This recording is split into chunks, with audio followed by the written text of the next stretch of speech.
Welcome to instructional videos. Today we are going to install the EuroFit wheeled feet onto a EuroFit display. What's great about the EuroFit wheeled feet is that they can be installed on any EuroFit display that has the skinny feet. So the first thing you're going to do is remove one of the skinny feet and install your wheeled foot.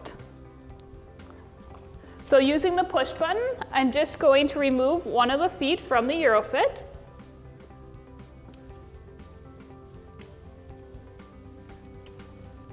Once I have the foot removed, I'm just going to set it off to the side.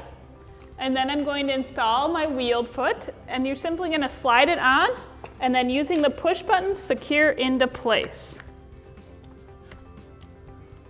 Now I'm just going to pull down on the graphic.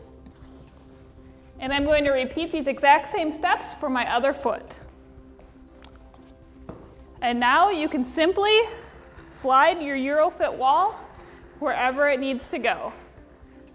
And what's great about the EuroFit feet is that they include a locking lever, so once you've got your wall at its place, you can simply push down on the lever and lock the feet into place. And it's just that easy to install the EuroFit wheeled feet onto a EuroFit.